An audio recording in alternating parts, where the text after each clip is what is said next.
नमस्कार, मैं हुसैन रिजवी। नमस्कार, आपके साथ मैं हूं दीपिका यादव। सुबह के 9 बज चुके हैं। बड़ी खबरों में आपका स्वागत है। अगले 1 घंटे में आपको दिखाएंगे हर वो बड़ी खबर जिस पर होने वाली है दिन भर आपकी नजर। यूपी के सीतापुर में प्राइमरी स्कूल में मिड डे मील में घटिया खाना देने के मामले में एक बहुत बड़ा एक्शन हुआ है। जांच के बाद बीएसए ने स्कूल की प्रिंसिपल कल्पना वर्मा को सस्पेंड कर दिया है और साथ ही रसोइया अनीता को भी बर्खास्त करने की सिफारिश कर दी गई है। मिड डे मील में बच्चों को सही खाना मिले, इसकी देखरेख की जिम्मेदारी बीईओ की होती है। लापरवाही के लिए बीईओ इंद्रमणि पटेल को भी नोटिस दे दिया गया है। पुलिस पहले विकास खंड के बीईओ पुष्पराज सिंह को 1 महीने के अंदर जांच रिपोर्ट देने के आदेश दिए गए हैं। ये कार्रवाई स्कूल में मिड डे मील परोसे जाने के दौरान का एक वीडियो सामने आने के बाद हुई है। वीडियो में बच्चों को बहुत ही घटिया क्वालिटी का खाना दिया जा रहा था। खाने में सब्जी की जगह पानी ही पानी प्लेट में दिखाई दे रहा था। इतना ही नहीं, बच्चों को रोटियां फेंक करके उनकी थालियों में दी जा रही थी।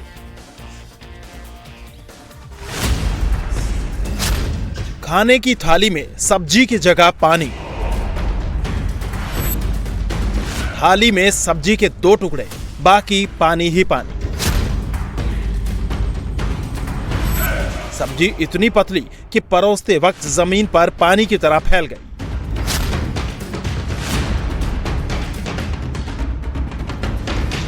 जमीन में गिरी रोटी खाने के लिए थाली में वापस रख दी।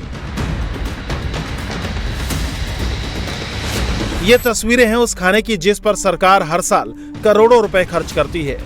ये वो खाना है जिसके लिए अफसर अपनी पीठ थपथपाते हैं। जी हाँ, ये मिड डे मील है जो देश के भविष्य की थालियों में परोसे जा रहे हैं। ये तो निस्ता पानी है इसमें। ये खाना की जांच ट्राई करते हैं।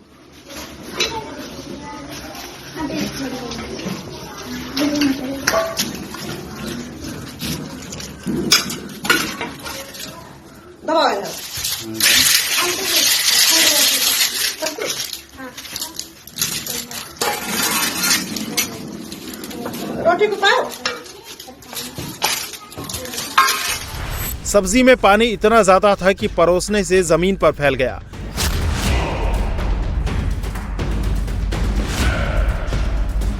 इसके बाद बच्चों को फेंक कर रोटी दी गई जो जमीन पर फेंके सब्जी के पानी पर गिर गई। इसके बाद जमीन से उठाकर वही रोटी बच्चों की थाली में रख दी।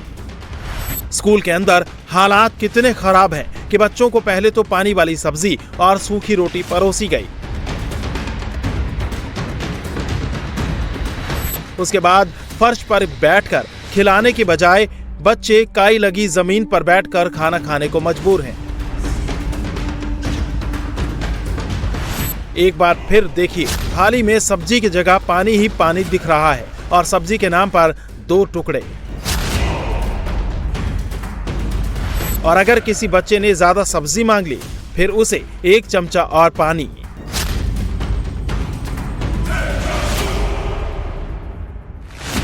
बारी रोटी की आई तो बांटने वाले के हाथ से गिर गई। फिर क्या था, झट से जमीन में गिरी रोटी बच्चे की थाली में खाने के लिए फेंक दी। ये तस्वीरें हैं यूपी के सीतापुर में महमूदाबाद विकास खंड की, जहां छगापुरा के प्राथमिक स्कूल में बच्चों को पौष्टिक खाने के नाम पर पानी वाली सब्जी और सूखी रोटियां परोसी जा रही हैं। छगापुर के प्राथमिक स्कूल में क्लास 1 से क्लास 5 के 63 बच्चे पढ़ते हैं। यहाँ प्रिंसिपल कल्पना वर्मा के अलावा 4 टीचर और 2 रसोइया हैं। बच्चे दोपहर में स्कूल में बनने वाला मिड डे मील खाते हैं। सोमवार को मेन्यू के हिसाब से सब्जी रोटी बननी थी। दोपहर में बच्चों को आलू तरोई की सब्जी और रोटी दी गई तो थाली में पानी ही पानी दिख रहा था। मिड डे मील में गोलमाल का खुलासा तब हुआ जब ग्राम प्रधान का बेटा स्कूल पहुंचा और उसने बच्चों की थाली में सब्जी की जगह पानी परोसे जाने का वीडियो बनाना शुरू कर दिया। कितने का बनाया खाना बताओ? नहीं, कितने का खाना? पानी नहीं हो। पानी कब बनाओ ना, तो अभी पानी लगा मसाला। कितने का पानी है? हां, पानी है। बंद करिए, वीडियो बंद करिए। पानी नहीं हो तुम। पहले वीडियो बंद करिए, आगे आप जाइए। नहीं, खाना आपने बंद किया, बच्चे पानी में दे दो। घर में खाना कितना खा दो तुम? तो वहाँ पे बच्चे जो है खाना खा रहे थे हमारे सामने, तो हमने देखा तो खाना में थोड़ा सही नहीं लगा, क्वालिटी सही नहीं लगी, पानी दिखा उसमें ज्यादा। तो हमने उठाया वो थाली और मैम से हमने कहा हम बात करते हैं जाके। तो हमने मैम से कहा कि मैम ये खाना जो है आपके बच्चे खाते हैं क्या ऐसा? अगर खाते हैं तो आप ऐसा ही बनवाइए अगर नहीं आप खिलाते हैं ऐसा, तो ऐसा खाना मत बनवाइए, थोड़ा अच्छा बनवाइए, कम बनवाइए लेकिन अच्छा बनवाइए। तो फिर उसी बात पे मैडम तो कुछ बोली नहीं, उन्होंने कहा कि अब आपका तो कोई मतलब इसमें है नहीं। तो हमने कहा आप रसोइया को डांट सकती हैं, रसोइया बनाती है, आप अगर उसको डांटेंगे तो खाना अच्छा हो जाएगा। स्कूल में बच्चों को खाने में सब्जी की जगह पानी देने का वीडियो वायरल हुआ तो जिले का शिक्षा विभाग कुंभकर्णी नींद से जागा। बीएसए खुद जांच करने के लिए स्कूल पहुंचे, बच्चों से बात की, टीचरों के बयान दर्ज किए, पूरी पड़ताल की, जिसके बाद मौके पर ही बच्चों को पानी जैसी सब्जी खिलाने पर बीएसए ने एक्शन लिया। प्रिंसिपल कल्पना वर्मा को सस्पेंड कर दिया गया, रसोइया अनीता को बर्खास्त करने की सिफारिश की गई और मिड डे मील में बच्चों को सही खाना मिले इसकी देखरेख की जिम्मेदारी बीईओ की होती है। लापरवाही के लिए बीईओ इंद्राणी पटेल को भी नोटिस दिया गया।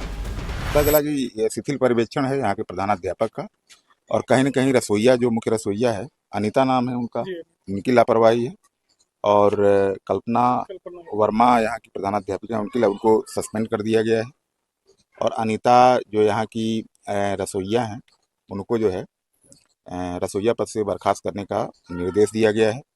और साथ ही खंड शिक्षा अधिकारी यहाँ उदयमणि पटेल हैं, कहीं न कहीं ये शिथिल पर्यवेक्षण माना जाएगा, उनको दंड स्वरूप प्रतिकूल प्रविष्टि दी जाती है, और शो का नोटिस हमारे डीसी एमडीएम जो कार्यालय जो एमडीएम कार्यालय में देखते हैं उनको भी स्पष्टीकरण जारी किया गया। बीएसए गोरखनाथ पटेल की जांच में सामने आया है कि स्कूल में खाने की क्वालिटी सही नहीं है, बच्चों को दूध भी सही तरीके से नहीं मिल रहा, बच्चों को सही से बैठाकर खाना नहीं खिलाया जाता है।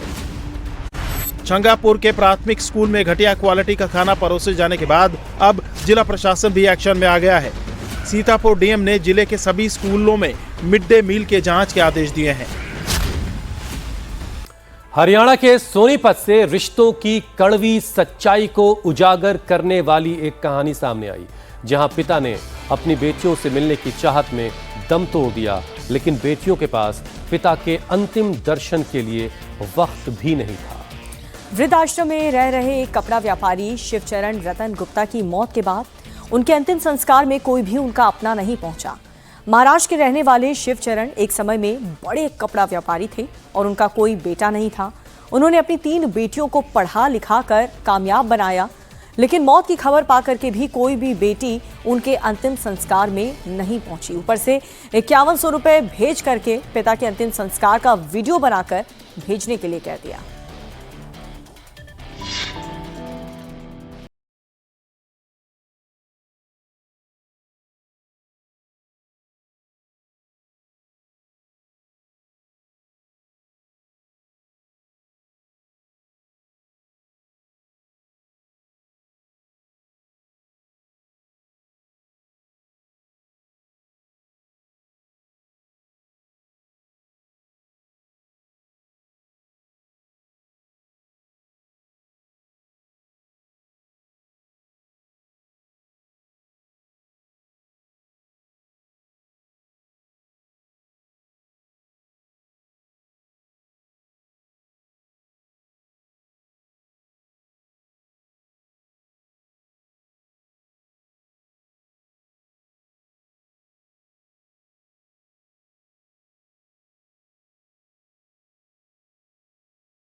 व्यापारी की मौत के बाद उनके अंतिम संस्कार में कोई अपना नहीं पहुंचा।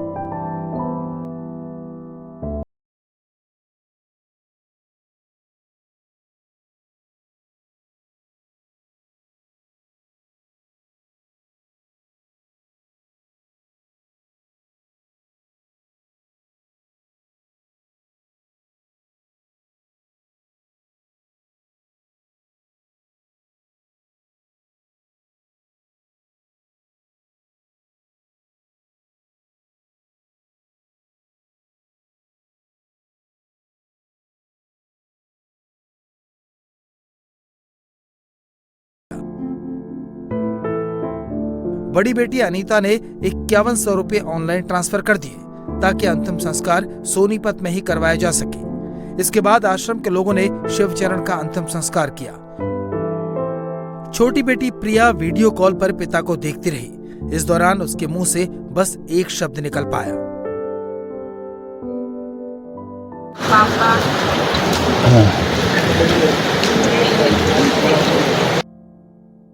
अंतिम संस्कार के दौरान भी बेटी फोन पर लगातार जानकारी लेती रही। हाँ, बाकी तो आप पालोगे जब होगा ना, ये संस्कार हुआ है, अभी तो संस्कार हुआ है। जब चिता को अग्नि दी जा रही थी तब बेटी ने पूछा, अभी और कितना टाइम लगेगा? इस पर उसे बताया कि मुखाग्नि दी जा चुकी है और 10-15 मिनट में प्रक्रिया पूरी हो जाएगी। जब बेटी से कहा गया कि वे 20 तारीख से पहले आकर पिता की अस्थियां ले जाएं, तो मुंबई में रहने वाली सबसे छोटी बेटी ने जवाब दिया, या तो आप 20 तारीख से पहले आ जाओ। अच्छा 20 तारीख से पहले तो हाँ। देखते हैं, अभी मैं आपको बताती हूँ ना। हाँ जी, हाँ जी। अच्छे से हो गया ना सारा काम? हाँ बिल्कुल अच्छे से हो गया। ठीक है, तो मैं ऐसे बोल ना, मुझे वीडियो भी भेज दो। ठीक है, भेज दूंगा।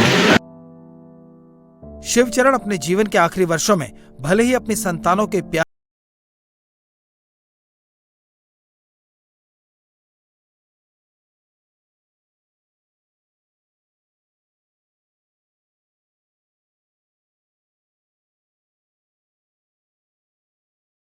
लेकिन जाते जाते उन्होंने 2 जरूरतमंद लोगों की जिंदगी रोशन कर इस दुनिया से रुखसती ले ली। खबर झारखंड से है। झारखंड के चतरा जिले में मॉब लिंचिंग की एक घटना सामने आई है, जहां पर गुस्साए भीड़ ने नाबालिग से रेप के आरोपी को पीट कर उसकी हत्या कर दी। पुलिस ने इस पूरे मामले में कड़ा एक्शन लेते हुए 12 आरोपियों को गिरफ्तार कर लिया है। चतरा जिले के टंडवा थाना इलाके के बड़गांव की यह घटना है, जहां सोमवार की शाम एक नाबालिग लड़की घर से निकली थी। आरोप है कि इस दौरान गांव के ही एक लड़के ने उसका अपहरण किया और उसका दुष्कर्म किया। मंगलवार की सुबह पीड़ित लड़की जब अपने घर लौटी तो उसने अपनी आप बीती अपने घर वालों को बताई। गुस्साए गांव वालों ने और घर वालों ने आरोपी के घर को उसके बाद घेर लिया। आरोपी को घर से बाहर निकालकर लाठी डंडों और पत्थरों से उसको पीटा गया। इस दौरान आरोपी के पिता को भी पोल से बांधकर उसको भी पीटा गया। घटना के बाद गांव में तनाव है। बड़ी संख्या में पुलिस फोर्स गांव में तैनात कर दी गई है। खबर मिलने के बाद पहुंची पुलिस ने कड़ी मशक्कत के बाद अधमरे युवक को भीड़ से छुड़वाया और अस्पताल में एडमिट करवाया, लेकिन वहां पर जहां से उसे हजारीबाग रेफर किया गया और वहां पहुंचते ही उसने दम तोड़ दिया। फिलहाल पुलिस ने पूरे इलाके को छावनी में तब्दील कर दिया है और पुलिस वीडियो फुटेज के आधार पर हमलावरों की तलाश कर रही है। और अब खबर आपकी सेहत से जुड़ी हुई। गुजरात और महाराष्ट्र सरकार ने मिलावटखोरों के खिलाफ उन पर लगाम लगाने के लिए एक बड़ी कार्रवाई की है। महाराष्ट्र सरकार ने एनालॉग पनीर पर बैन लगा दिया है। सरकार ने 1 साल के लिए एनालॉग पनीर पर बैन लगाया है। अब महाराष्ट्र में एनालॉग पनीर की मैन्युफैक्चरिंग, स्टोरेज, ट्रांसपोर्टेशन और बिक्री, हर चीज पर पूरी तरह पाबंदी रहेगी। यह आदेश सभी होटलों और रेस्टोरेंट्स पर लागू होगा। और वहीं गुजरात में एनालॉग पनीर के साथ चीज और बटर पर भी बैन लगा दिया गया है। इस बीच यूपी में मिलावटखोरों के खिलाफ खाद्य विभाग ने एक बहुत बड़ी कार्रवाई की। हापुड़ से खाद्य विभाग की टीम ने गाड़ी से 200 किलो नकली पनीर जब्त किया है।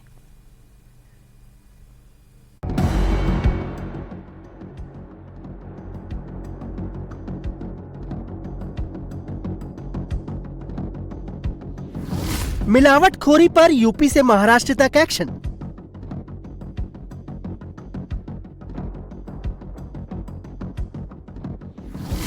हापुड़ में नकली पनीर, गांधीनगर में नकली घी।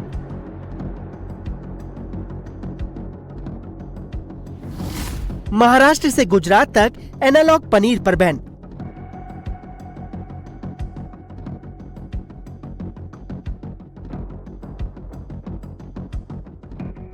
त्योहारों का मौसम आते ही मिलावटखोरों के खिलाफ खाद्य विभाग का एक्शन तेज हो गया है। यूपी से महाराष्ट्र तक मिलावटखोर माफियाओं के खिलाफ कार्रवाई हो रही है। यूपी के हापुड़ में कांवड़ यात्रा के दौरान खाद्य विभाग ने बड़ी कार्रवाई की है।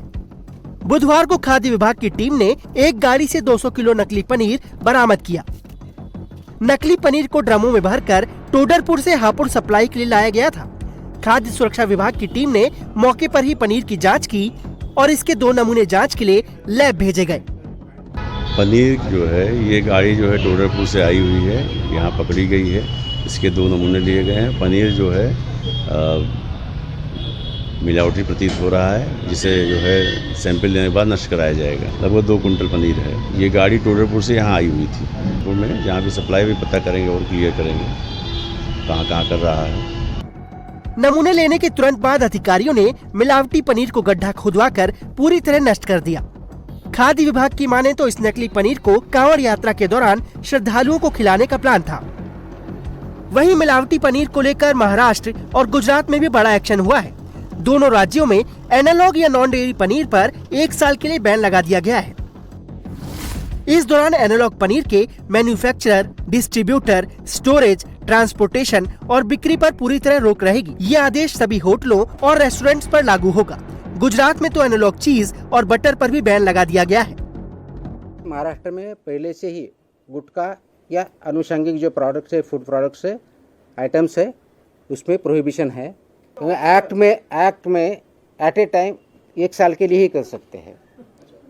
तो अगर जैसे कि प्रोहिबिटेड आइटम गुटखा का देखो तो इस बार मैंने फिर से वो ऑर्डर इशू की है। तो हर साल होती है, जैसे कि प्रोहिबिट गुटखा 2012 से प्रोहिबिटेड है, लेकिन 1 साल का होता है, उसका रिव्यू जाता है, उसके बाद फिर हो जाता है। So this is how it will be. Prohibited item का जो पनिशमेंट है वही पनिशमेंट यहाँ पे है जो हमने गुटखा के बारे में बोला।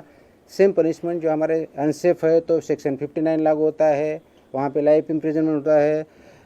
जिसका प्रोहिबिटेड आयटम जो क्लिअरली लिखा आहे ॲक्टमधले आहे त्याच प्रोव्हिजन, वेगळ्या पनिशमेंट आपण देत नाही। हे जे स्टँडर्ड्स लागू आहेत ते स्टँडर्ड्स तिथे लागतात। महाराष्ट्र में खाद्य विभाग ने safe food, safe drugs, safe Maharashtra campaign शुरू किया है। खाद्य विभाग ने पनीर के जिन 308 नमूनों की जांच की, उनमें 109 नमूने मानकों पर खरे नहीं उतरे। बाजार में पनीर के नाम पर नॉन डेयरी एनालॉग पनीर धड़ल्ले से बिक रहा है। नॉन डेयरी प्रोडक्ट से एनालॉग पनीर तैयार किया जाता है।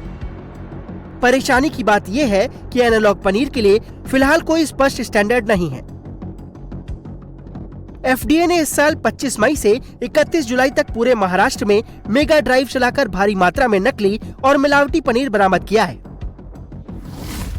एफडीए ने 3137 कैंटीनों पर छापेमारी की। इस दौरान 764 को नोटिस जारी किया गया और 165 के लाइसेंस रद्द किए गए। साथ ही 28,66,096 किलोग्राम मिलावटी खाद्य सामग्री जब्त की गई, जिसकी कीमत करीब 55 करोड़ 62 लाख रुपए है। वहीं होटल और रेस्टोरेंट पर भी एफडीए का बड़े लेवल पर एक्शन हुआ। और अब खबर रांची में छात्रों के प्रदर्शन का आज 13वां दिन है और आज का दिन बेहद महत्वपूर्ण साबित हो सकता है। सरकार से बातचीत का प्रस्ताव मिलने के बाद छात्रों ने ये फैसला किया है कि वो बातचीत के लिए तैयार हैं।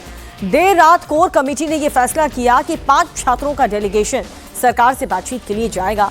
छात्रों ने सरकार से बातचीत की जगह और तारीख तय करने के लिए कहा है। छात्र अपने साथ कुछ वकील और स्थानीय पत्रकारों को भी ले जाना चाहते हैं। छात्रों का कहना यह है कि सरकार उन्हें बंद कमरे में डरा सकती है, इसीलिए वो वकील और स्थानीय मीडिया को अपने साथ रखेंगे। बुधवार को सोरेन सरकार ने 2 अधिकारियों को छात्रों के पास भेजा, जिन्होंने छात्रों से बातचीत के लिए उनको न्योता दिया। जाके सरकार की तरफ से बातचीत के लिए सीएम आवास या सर्किट हाउस की जगह तय हुई। छात्रों ने सीएम आवास पर जाने से इनकार कर दिया और कोई ऐसी जगह चुनने के लिए कहा है जो न्यूट्रल हो। इस बीच झारखंड सरकार 4 सदस्यों की कमेटी का ऐलान कर चुकी है।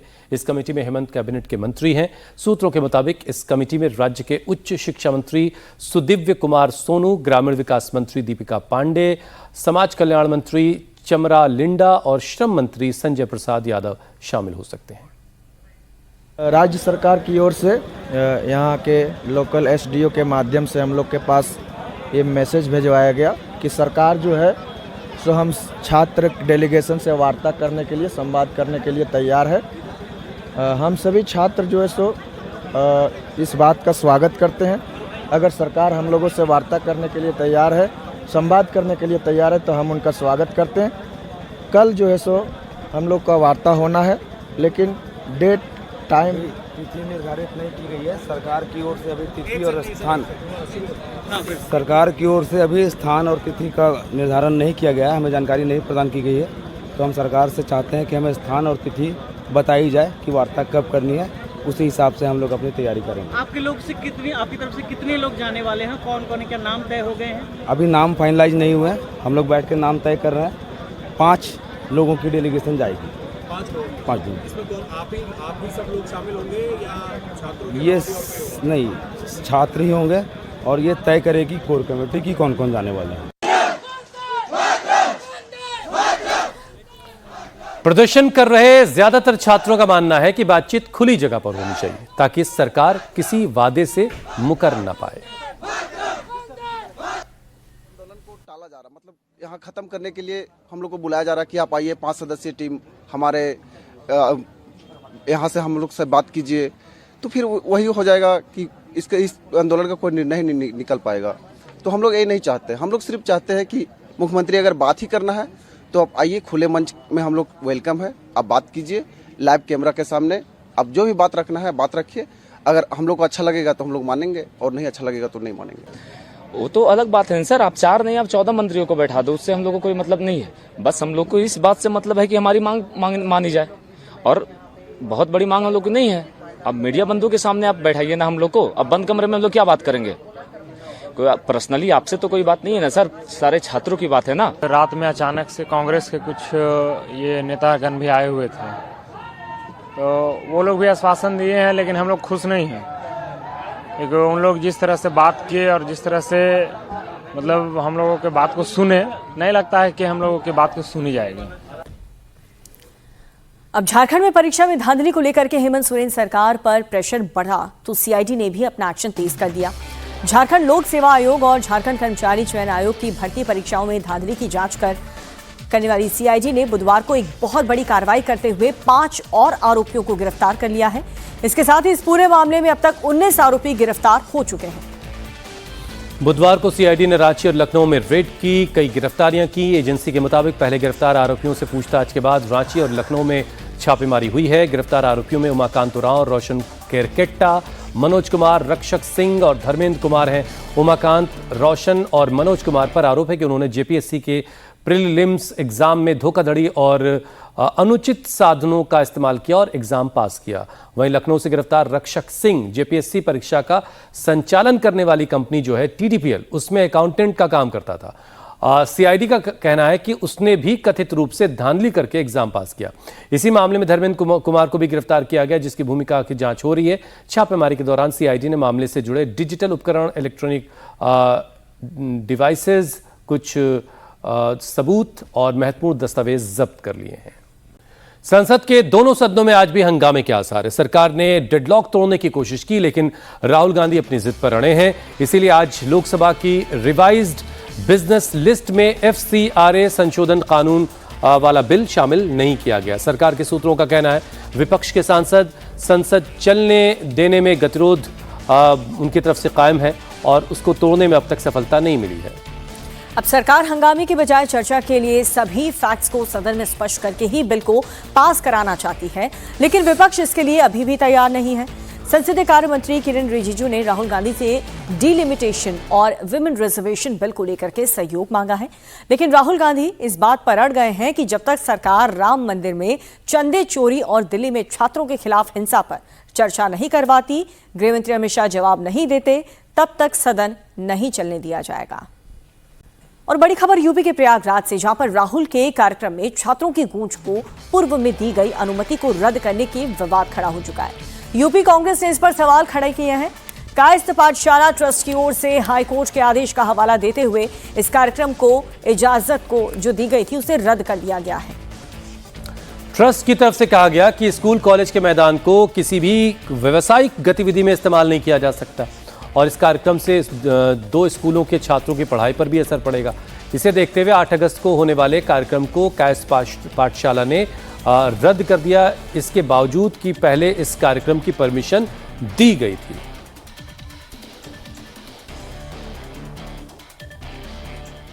तीस तारीख को इसी ट्रस्ट ने दिया हुआ है। राहुल गांधी के कार्यक्रम की मंजूरी को रद्द करने पर यूपी कांग्रेस के अध्यक्ष अजय राय भड़क गए हैं।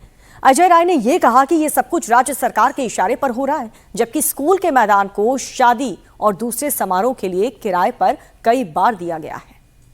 जो बच्चे अपने भविष्य को लेकर चिंतित हैं, जो बच्चे अपने भविष्य को लेकर चिंतित हैं, कैसे उनका जीवन आगे अच्छा हो, कैसे वो अपने परिवार को आगे अच्छा ले चल सके, आज सरकार जानबूझकर पेपर लीक करा रही है, जानबूझकर उनके भविष्य को बर्बाद कर रही है और पूरे तरीके से गुजरात की बड़ी बड़ी कंपनी एजेंसी उसमें शामिल है। और जानबूझकर बच्चों का भविष्य खराब किया जा रहा है। हमारे नेता आदरणीय राहुल जी 8 तारीख को बच्चों से संवाद करेंगे और भाजपा की सरकार जानबूझकर ये प्रयास कर रही है कि राहुल जी कार्यक्रम यहां न कर पाए। इसके पहले भी राजस्थान कोटा में कार्यक्रम निरस्त कराया था, बच्चों छात्रों की आवाज के चलते फिर उनको परमिशन देना पड़ा। इसी प्रकार उत्तराखंड के देहरादून में भी परमिशन देके कैंसिल किया, जो छात्रों के दबाव के कारण फिर इनको देना पड़ा। इसी प्रकार इनको प्रयागराज में भी बच्चों की आवाज को दबा नहीं पाएंगे, बच्चों की जो आवाज उठी है फिर इनको परमिशन देना पड़ेगा और निश्चित तौर से राहुल जी 8 तारीख को आकर बच्चों से संवाद। यूपी के संभल में 24 नवंबर 2024 को हुई दंगे की रिपोर्ट आ गई है। बुधवार को यूपी असेंबली में इस रिपोर्ट को पेश किया गया। रिपोर्ट में दंगे को पहले से तय साजिश का नतीजा कहा गया है और इस दंगे के लिए संभल से समाजवादी पार्टी के सांसद जियाउर रहमान बर्क पर गंभीर आरोप लगाए गए। न्यायिक आयोग ने एसपी सांसद बर्क को दंगे की साजिश रचने और भीड़ को उकसाने का दोषी पाया है। बर्क के अलावा इस दंगे के लिए संभल के विधायक इकबाल महमूद के बेटे सोहेल इकबाल, जामा मस्जिद इंतजामिया कमेटी के अध्यक्ष जफर अली और सचिव मशहूद अली फारूकी, उपाध्यक्ष लदन खान, अधिवक्ता कासिम जमाल समेत इंतजामिया कमेटी के दूसरे मेंबर्स पर भी गंभीर आरोप लगाए हैं। 369 पेज की इस रिपोर्ट में 199 गवाहों के से सबूत लिए गए हैं। आयोग ने कहा कि कोर्ट के आदेश पर हो रहे सर्वे को रोकने और राजनीतिक वर्चस्व बनाए रखने के उद्देश्य से भीड़ को उकसाया गया। आयोग ने 199 गवाहों के बयान, फॉरेंसिक रिपोर्ट्स, वीडियो दस्तावेज और पुलिस रिकॉर्ड के आधार पर जांच रिपोर्ट तैयार की है। अब यूपी विधानसभा में पेश की गई संभल दंगे की न्यायिक रिपोर्ट में एसपी सांसद जियाउर रहमान बर्क पर गंभीर आरोप लगाए गए हैं। इस पर सांसद बर्क का कहना है कि रिपोर्ट में पीड़ितों को ही गुनाहगार बताया गया है। बर्क ने कहा कि वो इस रिपोर्ट पर असहमति जताते हैं। बर्क ने रिपोर्ट पर सवाल उठाते हुए ये भी कहा कि इसे अगले साल होने वाले चुनाव के मद्देनजर पेश किया गया है ताकि इसका राजनीतिक फायदा मिल सके। है और कानूनी जो लड़ाई है आप लड़ रहे हैं, लेकिन ये रिपोर्ट इसमें भी आपको दोषी बताया गया है जो न्यायिक आयोग बनाया गया। जो रिपोर्ट है उससे हम असहमत हैं और रिपोर्ट ठीक नहीं है। उम्मीद तो कर रहे थे कि शायद रिपोर्ट सही आए, न्यायिक आयोग बनाया है, लेकिन हुआ वही जो हमेशा से ज़्यादातर होता आया है बीजेपी की सरकार के आयोग की जो रिपोर्टें रहती हैं। ताज्जुब तो ये है कि जो हमारे पास जुल्म हुई थी, ज़्यादती हुई थी, सिर्फ मेरे नहीं हमारे संभल के जो बेचारे मजलूम लोग हैं जिनकी जान गई है, जो बगैर किसी जुल्म के जेलों में रहे हैं और आज भी अपने मुकदमों का सामना कर रहे हैं। ब्रेक के बाद एक बार फिर से आप सभी का स्वागत है। बांग्लादेश की पूर्व पीएम शेख हसीना के संबोधन के बाद कट्टरपंथी बौखला गए हैं। उन्होंने बांग्लादेश क्रिकेट टीम के पूर्व कैप्टन शाकिब अल हसन के घर को जलाने की कोशिश की। पुलिस के मुताबिक बीती रात कुछ अज्ञात लोगों ने मागुरा में शाकिब अल हसन के घर में आग लगाने की कोशिश की। शाकिब अल हसन ने बुधवार को पूर्व पीएम शेख हसीना के वर्चुअल संबोधन के कार्यक्रम में हिस्सा लिया था और इसके कुछ घंटे बाद उनके घर पर यह अटैक हुआ। कट्टरपंथियों ने उनके घर पर ईंट पत्थर से हमला किया, फिर आग लगाने की कोशिश की। शेख हसीना की पार्टी अवामी लीग ने दावा किया कि शाकिब के घर पर पेट्रोल बम भी फेंका गया। बांग्लादेश के विदेश मंत्रालय ने दिल्ली में बांग्लादेश के पूर्व प्रधानमंत्री शेख हसीना की मीडिया के साथ वर्चुअल बातचीत पर नाराजगी जाहिर की है।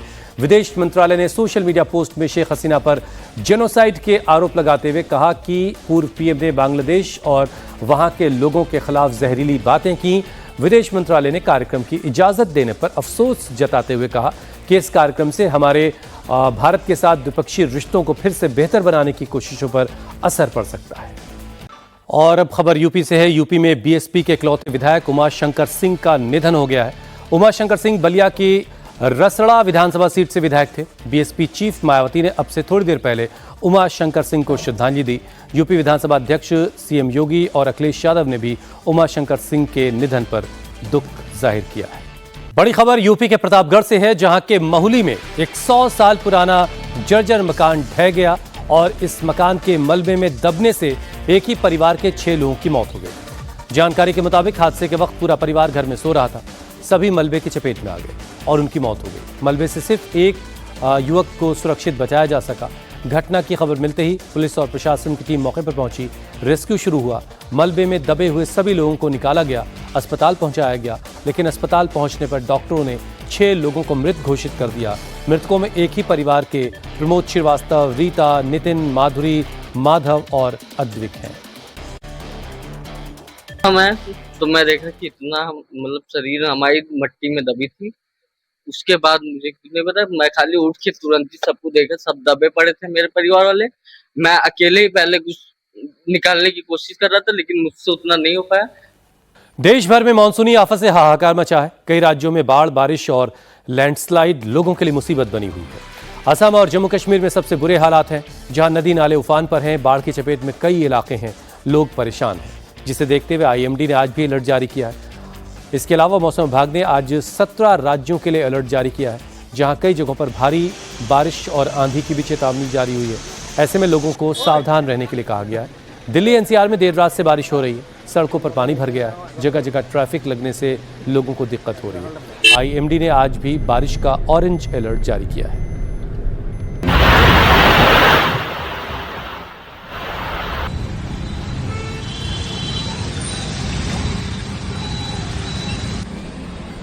कहीं बारिश मुसीबत बनी हुई है तो कहीं बादल फटने से तबाही मची है। शहर हो या गांव, मैदानी इलाका हो या पहाड़ी, मॉनसून आफत बना हुआ है। गाड़ियों की रफ्तार पर ब्रेक लग गया है। सड़कों पर दूर दूर तक सिर्फ और सिर्फ सैलाब ही नजर आ रहा है और जम्मू कश्मीर से लेकर असम तक त्राहिमाम मचा है। पानी के साथ आ रहे मलबे की रफ्तार ऐसी कि जो कुछ सामने आया वो सब बहता चला गया। आवाज से ही अंदाजा लगा सकते हैं कि सैलाबी सितम कैसा होगा। तस्वीरें जम्मू कश्मीर के उरी की हैं, जहां बारामूला के बेनियार उरी सेक्टर में बादल फट गया, जिससे अचानक बाढ़ आ गई और अपने साथ साथ बड़े बड़े पत्थर और मलबा बहा ले गई। ये इलाका बेजीहामा पुलिस स्टेशन के अधिकार क्षेत्र में आता है। ऐसे में मौके पर तुरंत बीजेहामा के SHO पहुंचे और स्थिति का जायजा लिया। अधिकारियों के मुताबिक किसी के भी हताहत होने या संपत्ति के नुकसान होने की कोई खबर नहीं है।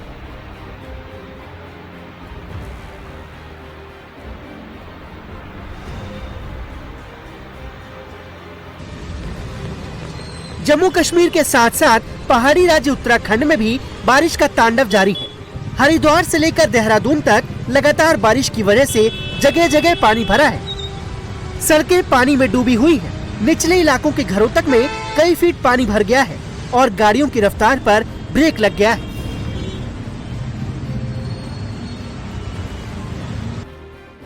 वहीं IMD ने आज भी देहरादून समेत कई जिलों में बारिश का ऑरेंज अलर्ट जारी किया है।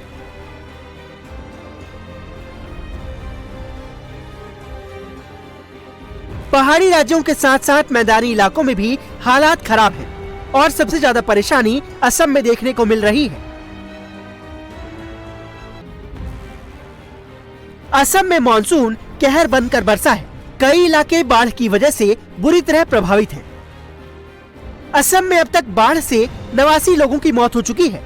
1,22,000 से ज्यादा लोग प्रभावित हैं। ऐसे में केंद्रीय मंत्री JP नड्डा ने असम के बाढ़ प्रभावित इलाकों का दौरा किया।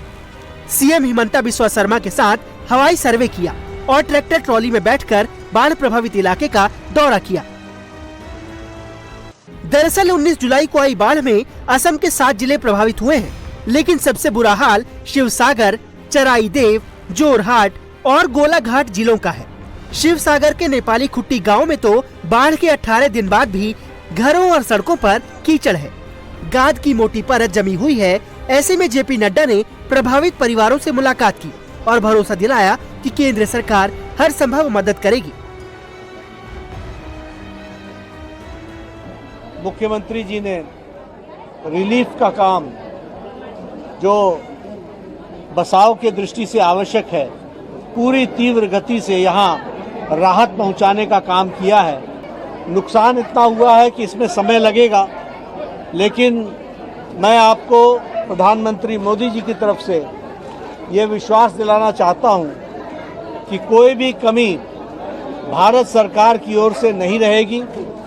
चाहे वो आर्थिक मदद की बात हो, चाहे वो बसाने की बात हो, चाहे वो मुआवजे की बात हो, चाहे वो माल मवेशी का जो नुकसान हुआ है उसकी भरपाई की बात हो, सब कुछ पूरी तरीके से आप तक पहुंचेगा। असम में बाढ़ से भारी नुकसान हुआ है और हालात सामान्य होने में समय लगेगा। वहीं असम की राजधानी गुवाहाटी में भी बारिश से हाल बेहाल है, जहां थोड़ी देर हुई बारिश के बाद शहर में पानी भर गया, यातायात ठप हो गया और गाड़ियों की रफ्तार थम गई। लोगों के मुताबिक यहां हर साल बारिश में पानी भर जाता है और हल्की सी बारिश प्रशासन के सारे दावों की पोल खोल देती है। कितना टाइम बारिश हुआ?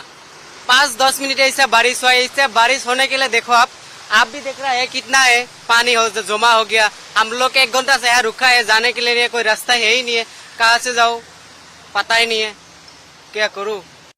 सरकार को कितना बार बोलूंगा, बार बार बोलता रहता हो, कुछ नहीं करता है, ऐसे रहता है। ये हर साल होता है, ये कम से कम आज 10 साल से यहाँ पर पानी हो जाता है। थोड़ा सा 5 मिनट 10 मिनट 15 मिनट बारिश आने से ये भर जाता है। ये देखिए आपको, ये जो है ना, ये अभी तो थोड़ा सा कमती हो गया, इसका ऊपर आधा कम से कम और 6 इंच ही ऊपर था। नगर निगम के दावों की पोल उत्तर प्रदेश के भी कई जिलों में खुल रही है, जहां कुछ घंटों की बारिश के बाद कई इलाकों में जलभराव हो जा रहा है। तस्वीरें प्रयागराज की हैं, जहां भारी बारिश के बाद रिहायशी इलाकों में कई फीट तक पानी भर गया और आवाजाही प्रभावित हुई।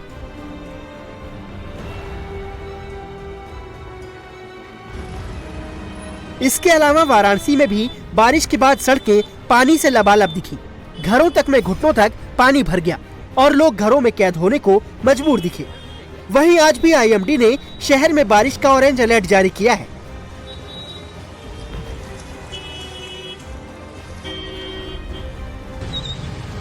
यूपी के साथ साथ आज देश के 17 राज्यों और केंद्र शासित प्रदेशों में भारी से बहुत भारी बारिश का अलर्ट जारी किया गया है। इसके अलावा कई अन्य राज्यों में हल्की से मध्यम बारिश की भी संभावना जताई गई है और लोगों से अलर्ट रहने को कहा गया है। बिहार की राजधानी पटना में कल देर शाम हंगामा देखने को मिला, जहां चेहलुम के मौके पर निकाले जा रहे जुलूस के दौरान 2 गुटों के बीच विवाद हो गया, जिसके बाद हंगामा हुआ। दरअसल पटना के अशोक राजपथ पर बिना इजाजत के जुलूस निकाला जा रहा था। इस दौरान जुलूस में 2 अखाड़ों के बीच विवाद हुआ और मौके पर पहुंची पुलिस पर गुस्साए लोगों ने हमला कर दिया, जिसमें एसएचओ विद्यानंद वर्मा घायल हो गए। हालात को देखते हुए पुलिस ने हल्का बल प्रयोग किया और मौके पर बाद में भारी पुलिस बल की तैनाती भी करनी पड़ी।